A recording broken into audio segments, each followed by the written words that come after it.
Buka Quran surah kedua ayat 143. Lihat di pertengahan. Wa ma kana Allahu liyudhi'a imanakum.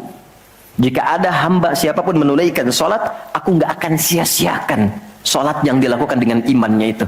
Maksudnya apa? Akan dibalas, diberikan perhatian sesuai dengan kadar salatnya. Disebut dengan iman. Dan yang paling dahsyat, ketika seseorang sholat menghamba, kan gerakannya ruku, sujud, menghamba kan? Maka naik statusnya dari sekedar manusia biasa menjadi abdun. Teman-teman, ini rahasia besarnya.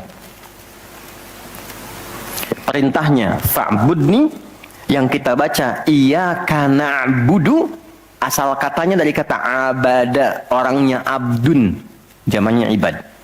Dan tidak pernah disebutkan dalam Quran kata abdun kecuali untuk mengangkat derajat hamba di hadapan Allah. Contoh, Nabi Muhammad ketika peristiwa Isra dan Mi'raj dipanggilnya dengan nama apa? Quran surah 17 ayat 1. Subhanalladzi asra bi abdihi. Tidak disebut nabi, tidak disebut rasul, tapi abdun. Nabi Sulaiman ketika diberikan kekuasaan besar, punya kedudukan yang hebat sampai menundukkan awan. Ya, sebelum Son Goku, Son Gohan punya awan kinton, Nabi Sulaiman sudah punya duluan. Suzuki Yatanabe tahun 96 kan bikin komiknya. Saya nggak terlalu baca itu atau nonton, tapi saya tahu. Itu awan ditundukkan, angin bolak-balik. Ketika mendapatkan kedudukan itu, sifat yang disebutkan abdun, bukan nabi, bukan rasul. Quran surah 38 ayat 30. Wa wahabna li Dawud Sulaiman ni'mal abdu. Oke, Nabi Zakaria alaihissalam ketika akan diangkat statusnya dari suami menjadi ayah dan sudah berharap tinggi, dikabulkan, naik status, diberikan anugerah, disebutnya dengan abdun. Quran surah 19 di ayat yang kedua. Dzikra rahmati rabbika abdahu Zakaria. Nabi Nuh diangkat status memimpin kelompok generasi manusia setelah Nabi Adam, naik ke kapal, jadi pemimpin besar. Begitu diangkat, yang disebut statusnya abdun.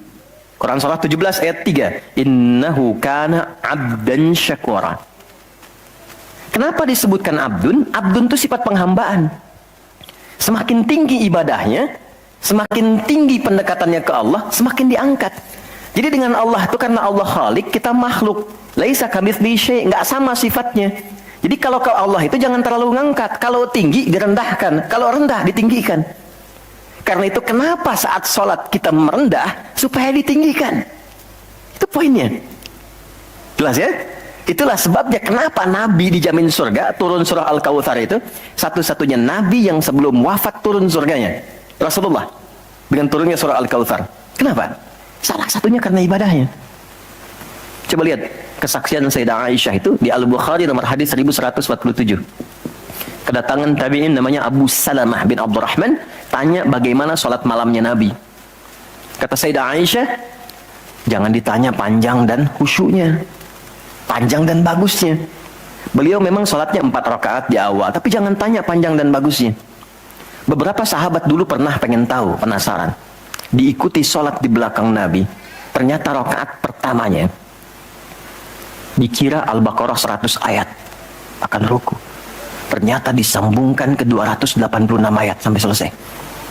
Dikira setelah selesai akan ruku, ternyata Alif Lam Mim lagi, Ali Imran sampai selesai 200 ayat. Dikira ternyata setelah la'alakum tuflihun 200 ayat Ali Imran akan ruku, nyambung An-Nisa 176 ayat. Baru kemudian ruku setelah 5 juz 4 halaman. Ruku. Besoknya orang-orang ini nggak ikutan lagi. Udah. Lain memang levelnya. Salam. Tersentuh kaki Nabi itu dengan tangan Sayyidah Aisyah. Ini menunjukkan sederhana kehidupannya. Bayangkan kan, suami sholat, istri tidur, nyentuh bagian kaki.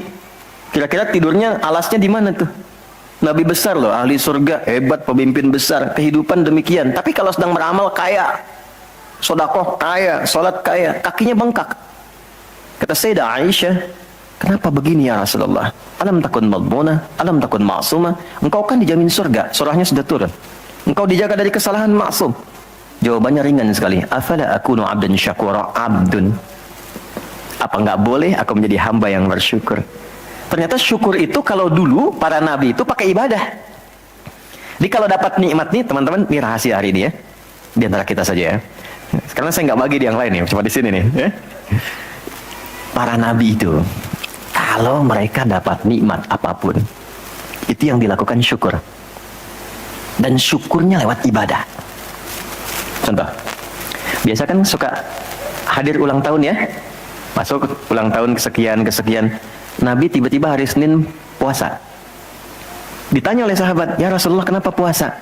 Kata Nabi, ini hari lahirku. Jadi mensyukuri nikmat kelahiran dari waktu yang telah berjalan, itu pakai ibadah. Begitu dapat anugerah surga, turun Al-Kautsar, malah diminta ibadah oleh Allah. Inna a'tainakal. Setelah itu apa? Fasholli li rabbika. Tingkatkan sholat, tambahkan amal lewat harta. Jadi jaminan surga itu bukan menghentikan amal soleh. Anda sukses dengan pekerjaan, bukan berarti menjadikan hubungan Anda terputus dengan Allah. Yang paling aneh kan Allah udah ngasih rezeki banyak, kok dipakai maksiat hasilnya? Allah kasih Anda minta, Allah kasih. Tapi begitu dikasih, kenapa dipakai untuk mabuk? Kenapa dipakai untuk maksiat? Kenapa dipakai untuk membeli sesuatu yang Allah nggak sukai? Kan ada perjuangan mendapatkan itu. Makanya dibalik caranya, ketika Anda menghamba, menunduk, Allah mengangkat. Tapi kalau Anda mengangkat, Allah turunkan serendah-rendahnya. Jadi rumus pertama. Jadi ternyata ketika kita diminta menghamba dalam sholat, itu adalah jembatan pertama bagi Allah untuk mengangkat kita dengan derajat tertinggi. Paham? Oke, satu. Jadi kalau ke anak-anak begini kalau tanya, Mah kenapa sih harus sholat? Supaya kamu jadi hebat. Gitu. Kok bisa? Lihat Umar. Sebelum sholat, orang biasa. Kerjanya begini, cuman jalan-jalan, mabuk dan sebagainya. Tapi setelah sholat, dia jadi pemimpin yang sangat hebat. Dia hafal sekian bahasa. Dia dirikan sekolah-sekolah. Pemikirannya hebat, tangguh orangnya. Di mana-mana dikagumi. Itu. Kalau ada karyawan Anda bertanya, kenapa Pak harus sholat? Supaya kita makin sukses proyeknya. Makin banyak omsetnya. Coba lihat Abdurrahman bin Auf. Bukankah sebelum dia sholat dia kaya tapi biasa, malah hilang kekayaannya. Tapi setelah dia sholat dan dia praktekkan makna-makna dalam sholat, meningkat level kekayaannya sampai yang ketiga tertinggi. Dari kaya banget, kebangetan kayanya. Tuh, kapaknya terbuat dari emas kan? Abdurrahman bin Auf. Itu setelah sholat. Itu viral sekali kisahnya. Ya? Ya, jadi ini bagian pertama. Jadi ketika ada panggilan hayya 'alas shalah, atas sejak Allahu Akbar, rasakan panggilan itu ingin mengangkat derajat kita. Jadi kalau panggilan sholat itu dipahami sebagai hanya tuntutan ibadah, nanti jadi beban. Allahu Akbar, sing ngantuk ya Allah. Tapi ketika Anda sudah merencanakan, kan malamnya kita bikin kurikulum, kan kegiatan kita tuh nyambung. Malamnya istighfar, menyiapkan kurikulum untuk besok.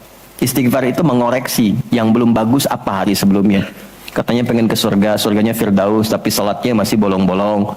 Baca Quran belum maksimal, sedekah belum ada. Kita koreksi besok terencanakan. Saya pengen sholat di tempat ini. Besoknya saya akan misalnya mengerjakan ini, capaiannya ini. Bikin kurikulum A sampai Z. Begitu kita bangun tidur, dipanggil. Allahu Akbar, Allahu Akbar. Yang kita siapkan itu tadi, rencana. Dibawa menghadap Allah, minta kemudahan. Minta perlindungan, minta pengangkatan. Makanya kenapa sholatnya disebut subuh dari kata asbah. Sesuatu yang sudah siap dengan rencana. Wasubhi idza tanaffas. Quran surah 81 ayat 18. Di orang Islam itu bangun dari tidur, dia sudah punya rencana yang mau dia siapkan ke depan apa. Jadi nggak ada ceritanya ke depan bingung. Jam 7 mau kerjakan apa, 9 ada di mana. Rencana itu dibawa menghadap Allah. Dalam sholatlah kita mintakan kemudahan. Itulah pengantar, pengangkat derajat. Jadi ketika azan berbunyi kalimatnya Allahu Akbar, Allahu Akbar, ini peluang saya.